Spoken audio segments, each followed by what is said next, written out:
जय हिंद फ्रेंड्स, मैं शिव प्रतिभा education platform से आपका स्वागत करता हूं। फ्रेंड्स, हम लोग जियोग्राफी पढ़ रहे थे, यानी कि भूगोल पढ़ रहे थे। और भूगोल में हम लोग विश्व का भूगोल बाद में पढ़ेंगे। हम लोग भारत का भूगोल पढ़ रहे थे और भारत के भूगोल में फ्रेंड्स हम लोगों ने भारत के सामान्य परिचय के बारे में जाना, भारत की भूगर्भिक संरचनाओं के बारे में जाना और इस सेशन में हम भू आकृतिक प्रदेश के बारे में जानेंगे। यानी भारत किस प्रकार से जो है अलग अलग भू आकृतिक प्रदेश में बटे हुए हैं। जैसे भारत में मैदान हैं, पठार हैं, पर्वतीय प्रदेश हैं। तो इस प्रकार से जो है भारत अलग अलग भू आकृतिक प्रदेश में बटे हुए हैं, मैदान, पठार और पर्वत में। तो इन सब को जो है हम लोग अलग अलग मैप के माध्यम से देखेंगे कि कैसे कैसे जो है किन किन क्षेत्रों में कौन से भाग बटे हुए हैं। तो चलिए फ्रेंड्स, जानते हैं कि भारत की भू आकृतिक प्रदेश कैसी है। देख पा रहे हैं। और फ्रेंड्स, बात करें तो भारत जो उपमहाद्वीप है ये विभिन्न उच्चावच यानी कि ऊबड़ खाबड़, जैसे इधर पर्वतीय प्रदेश है, ये मैदान है यानी कि निचली हिस्सा है, यहीं इसकी बात करें तो ये पठार है। तो भारत का जो भारतीय जो उपमहाद्वीप है ये उच्चावच के दृष्टिकोण से बात करें तो अलग अलग स्थलाकृति का, अलग अलग आकार के स्थलाकृति का जो है अनोखा मिश्रण है। और यह सभी जो स्थलाकृति चाहे ये मैदान हो, चाहे ये पर्वत हो या पठार हो, ये सभी स्थलाकृति जो है यानी विभिन्न विभिन्न समय के अंतराल में जो है यह धरती के अंदर जो हलचल हुए और बाह्य कारक यानी कि बाह्य हलचल हुए।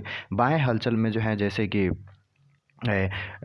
पानियों हाँ, यानी कि पानी द्वारा अपरदन होता है। उसके बाद बात करें तो हवा द्वारा जो है अपरदन होता है। उसके बाद पृथ्वी की घूर्णन गति होती है, कोरियोलिस बल होता है। और अंदर की बात करें तो अंदर वाली हलचल की बात करें तो उसमें भूकंप आते हैं, ज्वालामुखी आते हैं, लावा निकलते हैं। तो ये जो है अंदर के हलचल होते हैं, जबकि बाहर के हलचल जो है पानी, हवा, इन सब से जो है प्रभावित होते हैं। तो इन सब कारकों द्वारा जो है, इन दोनों के सम्मिलित कारकों का जो है यह भारत का जो विभिन्न स्थलाकृति जो बने हुए हैं अलग अलग प्रकार के, ये इन सब कारकों का जो है परिणाम है। फ्रेंड्स, और बात करें तो भारत की जो वर्तमान भूवैज्ञानिक संरचना है तो यह जो है माने अंतर्जनित कारक यानी कि अंदर से पृथ्वी के अंदर जो कारक अंतर्जनित यानी कि पृथ्वी के अंदर जो कारक उत्पन्न हुए उन कारकों के कारण और बहिर्जनक बल के कारण जो है प्लेट के जो है एक दूसरे से क्षैतिज संचलन में, आप पिछले वीडियो में जाने होंगे कि कैसे इन संरचनाओं का विकास हुआ। भारतीय प्लेट जो है उत्तर की तरफ खिसकती गई और यूरेशियन प्लेट से जो है ऐसे टकरा जाती है। उसके बाद जो है यहाँ हिमालय का निर्माण होता है। तो इस प्रकार जो है इन बलों के कारण जो है यह प्लेटों की क्षैतिज संचरण के कारण, यहाँ एग्जाम में क्वेश्चन पूछ सकता है, क्षैतिज, आपको ध्यान रखना है कि क्षैतिज संचरण के कारण जो है इसका जो है विकास हुआ है। फ्रेंड्स, भूवैज्ञानिक संरचना और शैल समूह की विभिन्नता के आधार पर बात करें तो 3 भूवैज्ञानिक भूखंड में हम भारत को विभाजित कर सकते हैं। तो वैसे यानी कि भूवैज्ञानिक खंड में बात करें तो, और ये फ्रेंड्स ये 3 भाग जो है, ये यहाँ से यहाँ तक के भाग को हम ये वाले भाग को करें तो ये जो है इसे प्रायद्वीपीय भाग कहलाते हैं, ये एक भाग है। उसके बाद बात करें फ्रेंड्स तो सिंधु घाटी और ब्रह्मपुत्र घाटी के ये भाग को लेते चलें तो सिंधु और ब्रह्मपुत्र घाटी के भागों को मिला ले ये वाला भाग, तो ये वाला भाग जो है ये मैदानी भाग कहलाते हैं। और ये वाला भाग जो आपको ऊपर दिख रही है जम्मू कश्मीर से साइड से लेकर अरुणाचल प्रदेश की, ये भाग जो है पर्वतीय क्षेत्र में आते हैं। तो इस प्रकार जो है 3 अलग भू आकृति में जो है भारत को भूवैज्ञानिक दृष्टि से विभाजित किया जा सकता है। और ये जो संरचना बनी है, चाहे ये पर्वत हो, मैदान हो, पठार हो, ये कहीं न कहीं जो ये जो संरचना बनी है ये जो है यानी काफ़ी लंबे समय की प्रक्रिया और विकास की अवस्था का जो है यह रिजल्ट है, परिणाम है। और भारत में जो है धरातल की जो विभिन्नता है, ये इस धरातल की विभिन्नता के आधार पर जो है भारत को निम्नलिखित माने भू आकृति में विभाजित किया जा सकता है। जैसे बात करें फ्रेंड्स तो मेन रूप से जो है भारत के भू आकृति संरचना को हम मुख्य रूप से भारत के संदर्भ में पढ़ेंगे तो इसमें जो है हम 6 रूप में इसको हम विभाजित कर सकते हैं। और ये जो है धरातलीय इसकी जो विभिन्नता है इसके आधार पर, जैसे पहले भाग की बात करें तो ये उत्तर पूर्वी हिमालय, ये पहले भाग में आ जाएंगे। उसके बाद जो है उत्तर भारत का विशाल मैदान, ये वाला भाग जो देख रहे हैं ब्लू वाले पॉइंट ये जो है ये इसके दूसरे भाग में शामिल हो सकते हैं। उसके बाद भारतीय मरुस्थल की बात करें तो ये जो है राजस्थान के साइड वाला इलाका, ये तीसरे भाग में इसके शामिल हो सकते हैं। वहीं प्रायद्वीपीय पठार की बात करें तो ये पीला वाला जो लाइन दिख रहा है ये प्रायद्वीपीय पठार में शामिल हो सकते हैं, पीला वाला भाग जो दिख रहा है आपको। उसके बाद बात करें फ्रेंड तटीय मैदान, तो ये रेड वाला जो दिख रहा है ये तटीय मैदान है, तो इसको तटीय मैदान में हम बांट सकते हैं। और वही जो है भारत के द्वीप समूह जो यहाँ पे अंडमान निकोबार है और यहाँ पे लक्षद्वीप है, तो इस प्रकार जो है छः धरातलीय विभिन्नताओं के रूप में भारत को विभाजित किया जा सकता है। उत्तर का पर्वतीय क्षेत्र, उत्तर का विशाल मैदान, प्रायद्वीपीय पठार, तटीय भाग, भारतीय मरुस्थल और उसके बाद भारत के द्वीप समूह। तो चलिए फ्रेंड्स, अब जो है हम लोग इसमें बारी बारी से जो है ये छः जो भू आकृति हैं धरातलीय, जो ये 6 प्रकार की आकृतियाँ हुई, इन 6 प्रकार की आकृतियों को विस्तृत रूप से वर्णन करके जानते हैं कि इनका विस्तार कहाँ से कहाँ तक है और कौन कौन से जो है इसमें प्रदेश शामिल हैं। देख पा रहे हो, तो पहले वो 6 जो प्रादेशिक विभाजन हुआ भारत के, उसमें से पहले की बात करें तो यह जो है उत्तर तथा उत्तर पूर्वी हिमालय कहलाता है। और ये उत्तर तथा उत्तर पूर्वी हिमालय में ये वाले पूरे क्षेत्र शामिल है। ये जो है नेपाल का हिस्सा है। तो फ्रेंड्स, यह जो है उत्तर पश्चिम में जो है जम्मू कश्मीर ये वाला हिस्सा है, और ये जो है नॉर्थ वेस्ट का भाग है, उत्तर पश्चिम की भाग। तो यहाँ से लेकर पूर्व में अरुणाचल प्रदेश, यहाँ पर आप देख पा रहे हैं ये अरुणाचल प्रदेश है।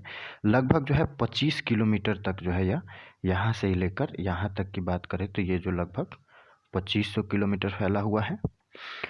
और उसके बाद बात करें तो इसकी जो रचना है, इसकी रचना जो है टर्सरी काल में हुई है, टर्शियरी काल में हुई है, अल्पाइन भू संचलन के कारण इसकी संरचना हुई है।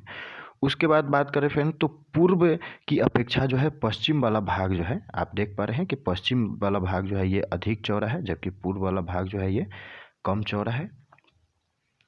तो पूर्व की अपेक्षा पश्चिम भाग अधिक चौड़ा है, जो पश्चिम में लगभग जो है 400 किलोमीटर, इसमें यहाँ जो इसकी लंबाई है, चौड़ाई है ये 400 किलोमीटर, और पूर्व में जो चौड़ाई है वो 160 किलोमीटर तक है। और इसका जो प्रमुख कारण है कि पूरब वाला ये वाला जो भाग दिख रहा है, पूरब वाला भाग, इस पर जो है यानी कि अभिसारी सीमांत दबाव जो है बल अधिक लगता है, इसके कारण जो है यह पूर्व में कम चौड़ा है। पूर्व में जो दबाव अधिक लगने के कारण जो है पूर्वी पर्वतीय क्षेत्र जो है ये अधिक ऊंचे हैं। आप यहाँ पे देख सकते हैं, यहाँ पे माउंट एवरेस्ट, मकालू वगैरह आती है, कंचनजंगा भी आती है, तो ये काफ़ी ऊंचे हैं। जबकि यहाँ इधर के भाग जो है पश्चिमी भाग की बात करें तो थोड़ी नीचे हैं। तो अभिसारी सीमांत दबाव अधिक होने के कारण इधर के भाग जो है अधिक ऊंचे हैं। तो इसे आप समझ सकते हैं मैप के माध्यम से। उसके बाद बात करें फ्रेंड्स तो इसके हिमालय की श्रेणियां जो है भारत की ओर उत्तल तथा तिब्बत की ओर जो है अवतल हो गई है, यानी कि ये जो है तिब्बत वाला भाग है और इस साइड में जो है अवतल, जबकि भारत की ओर जो है ये उत्तल दिखती है। तो इसे भी आप समझ सकते हैं। उसके बाद बात करें फ्रेंड तो प्लेट विवर्तनिक्स जो कॉन्सेप्ट है उसके अनुसार हिमालय की उत्पत्ति क्यों हुई, तो इधर से यूरेशियन प्लेट है, यूरेशियन प्लेट और भारतीय प्लेट, ये मान ले कि भारतीय प्लेट है और इधर से जो यूरेशियन प्लेट है, इन दोनों के टक्कर के कारण जो है ये इसकी उत्पत्ति होती है हिमालय की। और ये टेथिस सागर यहाँ पे होता है, यहाँ पे टेथिस सागर होता है जो पहले होता है, और इसके अवसादों में बलन पड़ने के कारण जो है हिमालय की उत्पत्ति हुई।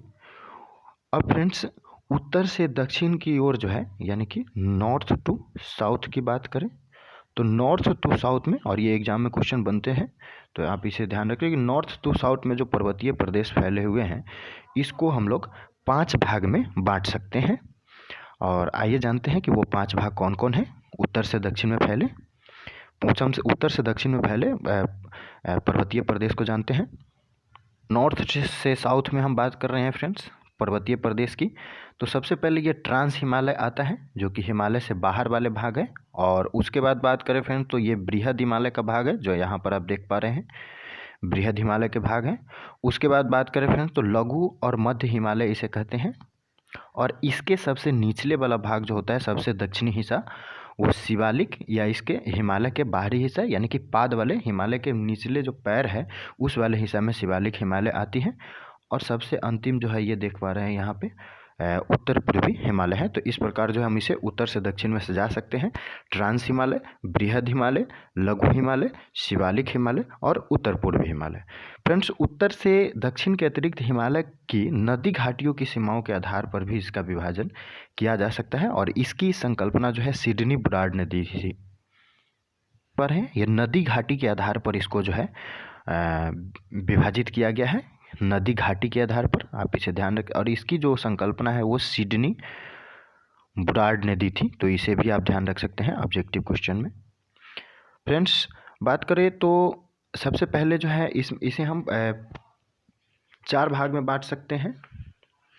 इसे हम 4 भाग में बांट सकते हैं। पंजाब हिमालय जो ये वाला भाग है, उसके बाद बात करें तो ये कुमाऊं हिमालय का भाग है, और इसके बाद बात करें तो ये नेपाल हिमालय का भाग है, और फिर ये असम हिमालय का भाग है जिसमें नॉर्थ ईस्ट शामिल होते हैं। तो ये इसकी संकल्पना जो है सिडनी बुलार्ड ने दी थी और इसे हम इस प्रकार जो है 4 भाग में बांट के पढ़ सकते हैं। फ्रेंड्स, बात करें पंजाब हिमालय की, तो ये देख पा रहे हैं यहाँ पर पंजाब हिमालय है। इसमें जो है सिंधु सतलुज नदी के बीच की लंबाई जो है 560 किलोमीटर है, और यहाँ पे ये सिंधु नदी है और ये सतलज नदी है। इसके बीच की लंबाई की बात करें तो ये जो है टोटल 560 किलोमीटर है। और इसमें जो है कश्मीर वाले हिमालय, ये कश्मीर का हिस्सा, और हिमाचल प्रदेश यहाँ पे पड़ता है, ये वाला हिस्सा भी। तो कश्मीर हिमालय, हिमाचल हिमालय। उसके बाद बात करें तो यहाँ पे काराकोरम पड़ता है, और फिर ये वाला हिस्सा की बात करें, ये वाला हिस्सा कुछ हिस्सा जो है लद्दाख का पड़ता है। तो लद्दाख की बात करें, और उसके बाद पीर पंजाल श्रेणी यहाँ पे पड़ती है, जास्कर श्रेणी पड़ती है, धौलाधार श्रेणी, ये सब जो है पंजाब हिमालय में ही शामिल है। तो आप इसे ध्यान रख सकते हैं।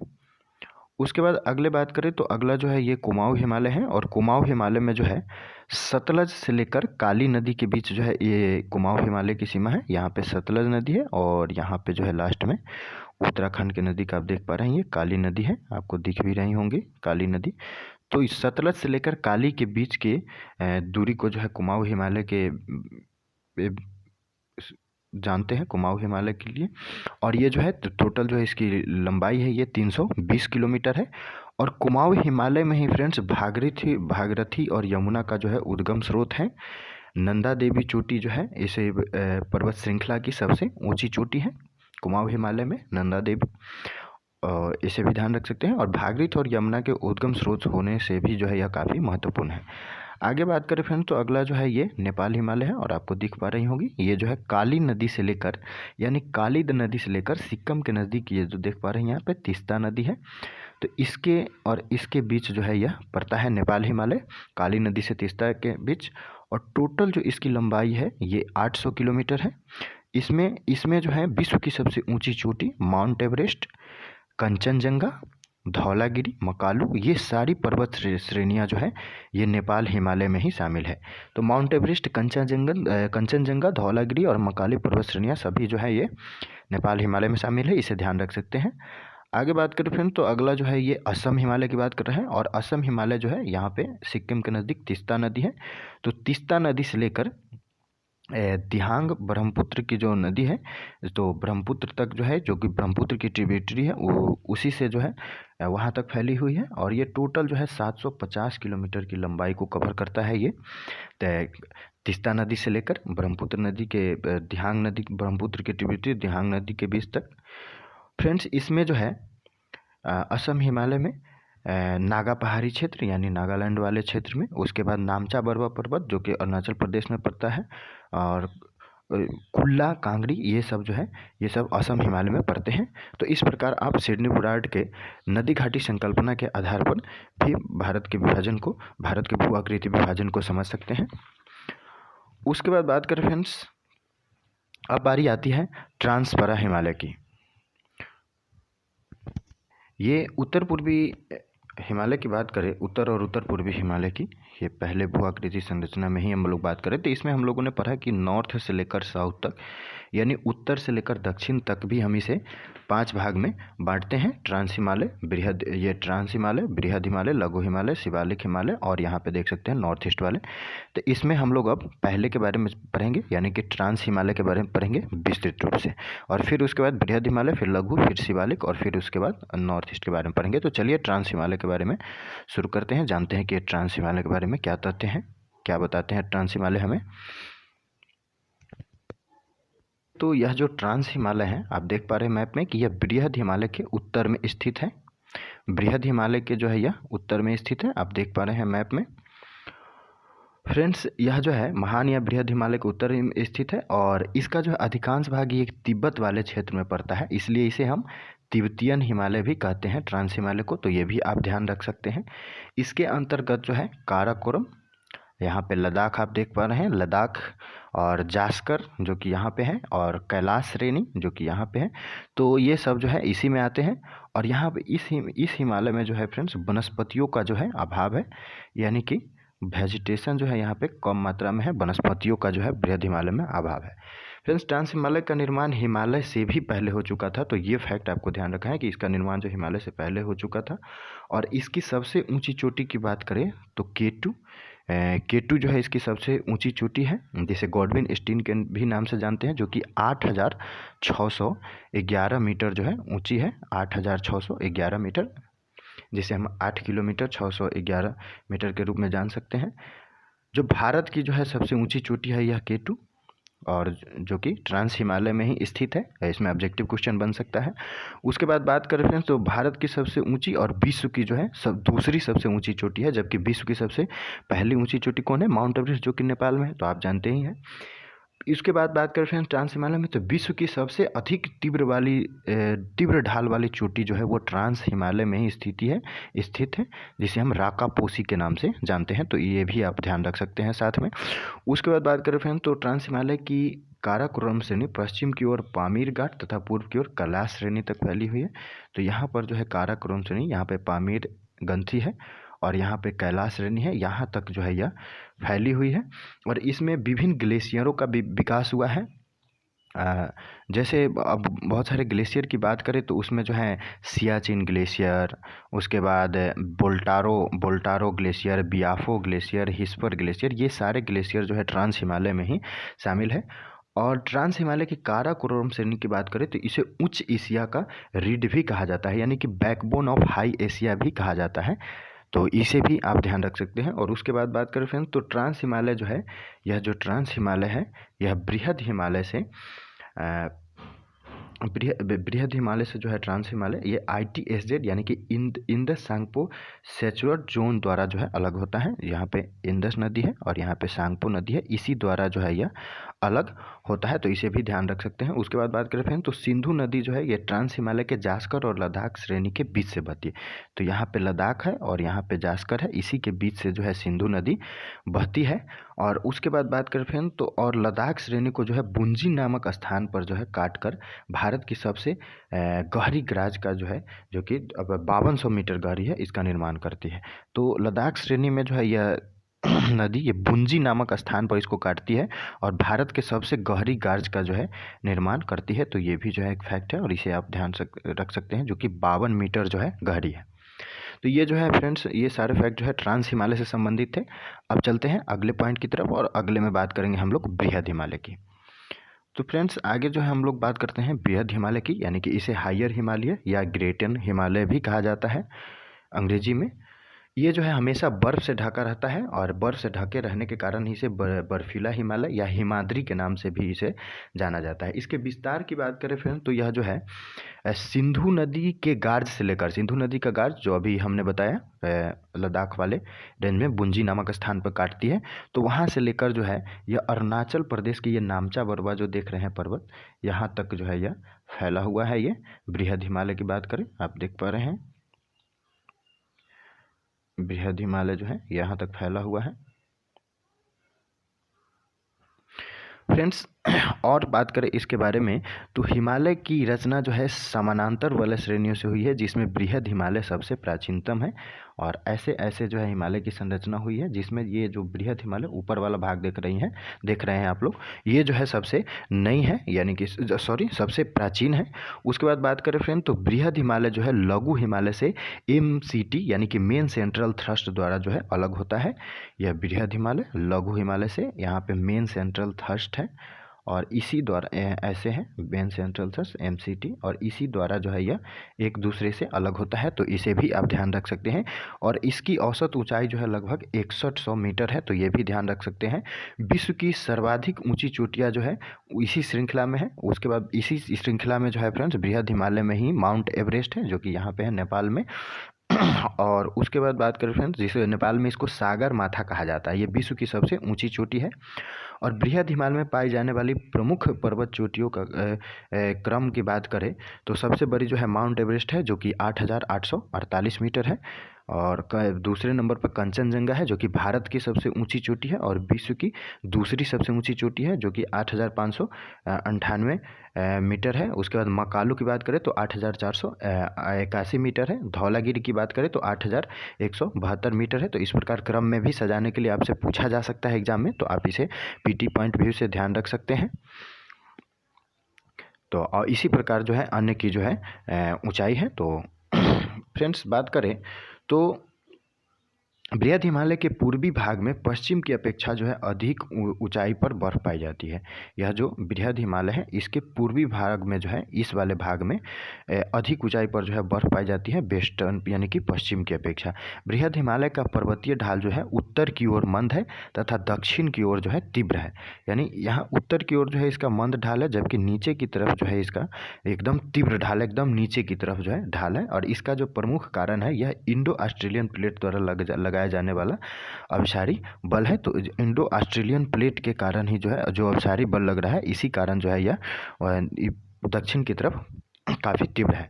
बृहद हिमालय के मध्यवर्ती भाग से यानी कि मध्य भाग से ही गंगा, यमुना और उनकी सहायक नदियों का जो है उद्गम होता है। इस पर्वत श्रेणी को काट कर बहने वाली नदियाँ की बात करें बृहद हिमालय को, तो इसको काट कर कौन कौन नदी बहती है तो सिंधु, ब्रह्मपुत्र और अलकनंदा, जो कि पूर्ववर्ती नदियों का जो है एक अच्छा उदाहरण एग्जाम्पल प्रस्तुत करती है। ये जो है बृहद हिमालय को काट कर बहती है, तो इसे भी आप ध्यान रख सकते हैं। फ्रेंड्स माउंट एवरेस्ट जो है वो नेपाल, तिब्बत में इसकी अवस्थिति है, भारत में अवस्थिति नहीं है। और उसके बाद बात करें फ्रेंड्स तो भारत में जो है जो गॉडविन ऑस्टिन है, जो कि ट्रांस में पड़ता है, ये पॉक अधिकृत कश्मीर में पड़ता है। इस वाले हिस्से में ये देख रहे हैं K2 यहाँ पे पड़ रहा है गॉडविन ऑस्टिन, जो कि भारत की सबसे ऊंची चोटी है। उसके बाद बात करें फ्रेंड्स कंचनजंगा की बात करें तो ये सिक्किम और नेपाल हिमालय यानी कि यहाँ वाले भाग में ये कंचनजंगा आप देख पा रहे हैं, यहाँ कंचनजंगा पड़ता है, तो इसे भी ध्यान रख सकते हैं। चलिए फ्रेंड्स, तो अब हम लोग जो है बृहद हिमालय के बारे में बात कर लिए। अब बात करते हैं लघु या मध्य हिमालय। इसे लघु यानी कि लेसर या मध्य यानी कि मिडिल हिमालय के नाम से जानते हैं। और ये जो है ये तीसरी भू आकृति है लघु और मध्य हिमालय की बात करें। इसके विस्तार की बात करें तो यह जो है बृहद हिमालय के दक्षिण में आप देख पा रहे हैं मैप में कि ये दक्षिण साइड में है इसके। और यह पर्वत श्रेणी जो है लगभग 50 किलोमीटर चौड़ी है, तो इसे भी ध्यान रख सकते हैं। और इसकी औसत ऊंचाई की बात करें तो 3000 से लेकर 4500 मीटर ऊंची तक जो है यह, यानी कि बृहद वाले में जितनी पर्वत चोटियाँ थी उससे जो है इसकी पर्वत चोटियाँ घटी, यानी 3000 से 4500 मीटर जो है औसतन इसकी ऊंची चोटी है।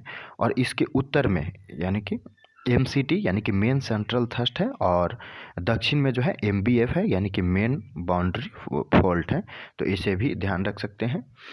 बृहद एवं लघु हिमालय के मध्य कश्मीर घाटी, और आप यहाँ देख रहे हैं कि ये जो है बृहद हिमालय है और ये जो है लघु हिमालय है। तो इसके मध्य की बात करें तो इसके मध्य जो है फ्रेंड्स बृहद और लघु हिमालय के मध्य जो है कश्मीर घाटी, लाहौल स्पीति, कुल्लू, कांगड़ा घाटी, कुल्लू घाटी, ये सब जो है बृहद और लघु हिमालय के बीच में ही अवस्थित है। और कश्मीर घाटी में जो है फ्रेंड्स हिमोद, ये कश्मीर इस वाले घाटी में हिमोद निक्षेप से जो है माने कि बर्फ़ के निक्षेप से निर्मित संरचना पाया जाता है, जिसको हम करेवा कहते हैं, और ये एग्जाम में क्वेश्चन बन सकते हैं, तो इसे भी आप ध्यान रख सकते हैं। और यहाँ पर यह जो करेवा वाला जो जगह है यहाँ, यह जो है केसर की खेती के लिए काफ़ी प्रसिद्ध है। लघु हिमालय श्रेणी को जो है महाभारत श्रेणी अथवा हिमाचल श्रेणी के नाम से भी जाना जाता है, तो इसे भी आप ध्यान रख सकते हैं कि लघु हिमालय श्रेणी को महाभारत श्रेणी और हिमाचल श्रेणी के नाम से भी जाना जाता है। उसके बाद बात करें फिर तो लघु हिमालय को पश्चिम से पूर्व तक निम्नलिखित श्रेणियों में हम लोग विभाजित कर सकते हैं। लघु हिमालय को पश्चिम से पूर्व में निम्नलिखित श्रेणी में हम लोग विभाजित कर सकते हैं।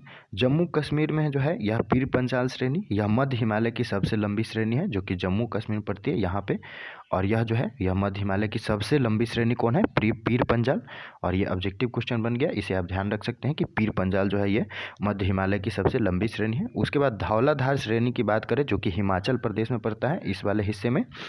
और यहाँ जो है कांगड़ा और कुल्लू की प्रसिद्ध घाटियाँ हैं जो कि किस में है? धौलाधार श्रेणी में। तो आप इसे भी ध्यान रख सकते हैं कि धौलाधार श्रेणी में जो कि हिमाचल प्रदेश में, इसमें कांगड़ा और कुल्लू की घाटियाँ प्रसिद्ध है। उसके बाद मसूरी श्रेणी की बात करें तो मसूरी श्रेणी जो कि लघु हिमालय में ही पड़ता है और ये उत्तराखंड वाले हिस्से में पड़ता है मसूरी श्रेणी। तो शिमला और मसूरी श्रेणी जो है ये उत्तराखंड में पड़ता है। उसके बाद महाभारत श्रेणी की बात करें तो ये जो है नेपाल में पड़ता है। उसके बाद बात करें फ्रेंड्स तो धौलाधार पीर पंजाल के दक्षिण में अवस्थित पर्वतीय प्रदेश है। तो यहाँ पर ध्यान रखना है कि ऊपर जो है पीर पंजाल है और धौलाधार जो है इसके नीचे है जो कि हिमाचल प्रदेश में पड़ता है। इसमें कुल्लू कांगड़ा घाटियाँ आती हैं। लघु हिमालय की ढाल पर जो है छोटे छोटे घास के मैदान पाए जाते हैं। इसकी ढाल यानी कि निचले वाले हिस्से पे छोटे छोटे घास के मैदान पाए जाते हैं जिनको कश्मीर में हम मर्ग के नाम से जानते हैं। उसके बाद इसी मर्ग से जो है वहाँ पे सोनमर्ग, गुलमर्ग इत्यादि लगा रहता है। उसके बाद बात करें तो उत्तराखंड में इसे बुग्याल या पयार के नाम से जानते हैं। तो इसे भी आप ध्यान रख सकते हैं। उसके बाद बात करें तो लघु तथा शिवालिक श्रेणी के मध्य भारत के प्रसिद्ध स्वास्थ्य वर्धक पर्यटन स्थल है जहाँ पर जो है काफ़ी अच्छे मौसम रहते हैं और पर्यावरण भी अच्छी रहती है, भूदृश्य भी अच्छे होते हैं। तो ये जो है लघु और शिवालिक के बीच पाए जाते हैं। लघु और इस शिवालिक इसके बीच में वाले जो भाग की बात करें तो इसमें जो है काफ़ी प्रसिद्ध पर्वतीय स्थल पाए जाते हैं। जिसमें बात करें फ्रेंड्स तो शिमला, मसूरी, नैनीताल, रानीखेत, दार्जिलिंग ये वाले हिस्से में ये सारे जो है ये लघु और मध्य हिमालय के बीच ही पड़ते हैं। और लघु हिमालय और महान हिमालय के बीच जो है काठमांडू घाटी स्थित है। तो ये बृहद हिमालय और लघु हिमालय है, इसी के बीच जो है काठमांडू घाटी स्थित है। ऐसे आप देख सकते हैं। उसके बाद बात करें फ्रेंड्स शिवालिक हिमालय की। शिवालिक या बाएं हिमालय के नाम से भी इसे हम जानते हैं, यानी कि शिवालिक या आउटर हिमालय। फ्रेंड्स हिमालय की सबसे दक्षिण की श्रेणी जो है शिवालिक के नाम से जानी जाती है। और आप देख पा रहे हैं कि यहाँ जो है ये सबसे दक्षिण में है। और अन्य श्रेणी में जितनी ऊंची शिवालिक श्रेणियाँ जो है, अन्य श्रेणियाँ जितनी ऊंची है उससे जो है शिवालिक श्रेणियाँ कम है, यानी कि अन्य की अपेक्षा जो है इनकी चोटियाँ जो है कम ऊंची है। और हिमालय पर्वत से जो है निकलने वाली नदी, जो जितने भी नदियाँ निकलती है उनके अवसाद जो आते हैं उन्हीं के निक्षेपण से, यानी कि जमा होने से और उसमें बलन पड़ने से जो है शिवालय की उत्पत्ति हुई है। और इसलिए जो है इसकी औसत ऊंचाई की बात करें तो वो जो है 600 से लेकर 1500 मीटर तक ही होती है। और इस सबसे कम जो है चूँकि इसकी ऊंचाई है, यह जो है यह हिमालय की सबसे नवीनतम पर्वत श्रृंखला है, यानी कि सबसे नया वाला है। तो इसे भी आप ध्यान रख सकते हैं। इसके विस्तार की बात करें तो पाकिस्तान के पोटावार बेसिन से लेकर असम के दिहांग तक जो है यह इसका विस्तार है। पाकिस्तान के पोटावार से लेकर असम के दिहांग तक जो है इसका विस्तार पाया जाता है शिवालिक की बात करें। और फ्रेंड्स उसके बाद बात करें फ्रेंड्स तो शिवालिक और लघु हिमालय के बीच कई समतल संरचनात्मक घाटियां हैं। जैसे इसको पश्चिम में जो है इन्हें दून कहते हैं। जैसे देहरादून की बात करें तो ये जो है लघु और शिवालिक के बीच में ही जो है पाए जाते हैं, शिवालिक और लघु के बीच। और इसमें जो है पूर्व में इसको द्वार कहते हैं। जैसे देहरादून जो है पश्चिम में कहते हैं और पूर्व में इसको द्वार कहते हैं, जो कि उत्तराखंड वाले साइड में इस साइड में इसको द्वार कहते हैं। जैसे हरिद्वार की बात करें तो उसी से बना हुआ है, द्वार कहते हैं। पूर्व में द्वार और पश्चिम में दून कहते हैं। शिवालिक के निचले भाग को जो है ये इसका जो नीचे वाला भाग है इसको हम तराई कहते हैं। और यह जो है दलदली और वन वाला प्रदेश है, यानी कि दलदल है और इसमें वन जो है पाए जाते हैं। उसके बाद बात करें फ्रेंड तो HFF यानी कि हिमालयन फ्रंटल फॉल्ट ये जो है शिवालिक को भारत के उत्तरी मैदान से और मेन बाउंड्री फॉल्ट जो है लघु हिमालय से अलग करने वाली संरचना है। तो HFF की बात करें यानी कि हिमालयन फ्रंटल की बात करें तो ये जो है शिवालिक को ये शिवालिक यहाँ देख रहे हैं, ये भारत के उत्तरी मैदान से इसको अलग करती है HFF। और उसके बाद बात करें फ्रेंड्स तो MBF ये लघु हिमालय से यानी इस वाले से MBF अलग करती है और मैदान से जो है HFF यानी कि हिमालयन फ्रंटल फॉल्ट करती है। तो इसे भी आप ध्यान रख सकते हैं। और अब हम लोगों ने शिवालिक हिमालय के बारे में जाना। अब चलते हैं फ्रेंड्स, हम लोग जानते हैं उत्तर पूर्वी हिमालय के बारे में। और यहाँ मैप में आप देख पा रहे हैं ये उत्तर पूर्वी हिमालय का भाग है, उत्तर पूर्वी हिमालय का भाग है। फ्रेंड्स बात करें तो ब्रह्मपुत्र नदी जो है हिमालय की सबसे पूर्वी सीमा का जो है निर्धारण करती है। ये ब्रह्मपुत्र नदी यहाँ पे बहती है और ये पूर्वी सीमा का सबसे पूरब साइड में इस सीमा का निर्धारण करती है। दिहांग गार्ज के बाद जो है हिमालय दक्षिण की ओर, यानी कि ऐसे आती है यहाँ से ब्रह्मपुत्र नदी और दिहांग गार्ज के बाद ये दक्षिण की तरफ ये ऐसे आप देख पा रहे हैं ऐसे मुड़ जाती है। तो दक्षिण की ओर जो है एक तीखा अथवा अक्ष संघीय मोड़ बनाते हुए जो है भारत के उत्तर पूर्वी राज्य ये वाले राज्य में जो है यह ब्रह्मपुत्र नदी फैल जाती है और इन्हें ही जो है उत्तर पूर्वी हिमालय के नाम से जाना जाता है। उत्तर पूर्वी हिमालय की ज़्यादातर पहाड़ियाँ जो है ये छोटे बड़े जो है नदी जालों के द्वारा अलग होती है, जहाँ जो है अनेक जनजातियाँ जैसे झूम और स्थानांतरित कृषि भी करती है, जो कि छोटे छोटे पहाड़ियों द्वारा छोटे छोटे नदी नालों द्वारा जो है यह पहाड़ियाँ अलग होती हैं। फ्रेंड्स बात करें तो उत्तर पूर्वी क्षेत्र में फैली श्रेणियों का अलग अलग राज्यों में उसको अलग अलग राज्य के अलग अलग नाम से जानते हैं। उत्तर पूर्वी श्रेणी में जितने भी फैले हुए हैं पहाड़ियाँ, जैसे अरुणाचल प्रदेश में बात करें तो ये जो है अरुणाचल प्रदेश वाला हिस्सा है, आप देख सकते हैं। और इसमें जो है फ्रेंड्स इसे डफला, मीडी, अबोर, मिसमी इन नामों से जो है जाना जाता है अरुणाचल प्रदेश में। और पटकाई बुम की बात करें तो यहाँ पे जो है पटकाई बुम पर्वत है और ये जो है अरुणाचल प्रदेश और यह इस साइड में म्यांमार है, इधर अरुणाचल प्रदेश है, इसकी जो है सीमा बनाने का काम करती है पटकाई बुम, जो कि काफ़ी महत्वपूर्ण है। उसके बाद नागा पहाड़ी जो है ये नागालैंड वाले हिस्से में पड़ती है। उसके बाद मिजो पहाड़ी की बात करें तो ये मिजोरम वाले हिस्से में पड़ती है। त्रिपुरा पहाड़ी त्रिपुरा में पड़ती है। बरेल की बात करें तो ये बरेल श्रेणी जो है ये असम, मणिपुर और नागालैंड, असम इधर मणिपुर और इधर नागालैंड, इन तीनों में जो है यह बरेल पहाड़ी पड़ती है, तो ये इंपॉर्टेंट है, इसे ध्यान रख सकते हैं। मिकिर पहाड़ी असम में पड़ती है। वही मेघालय की 3 पहाड़ियाँ हैं, गारो, खासी और जयंतिया, तो इसे भी आप ध्यान रख सकते हैं। क्रम से जो है गारो, खासी और जयंतिया जो है ये मेघालय की 3 पहाड़ियाँ हैं, तो इसे भी आप ध्यान रख सकते हैं।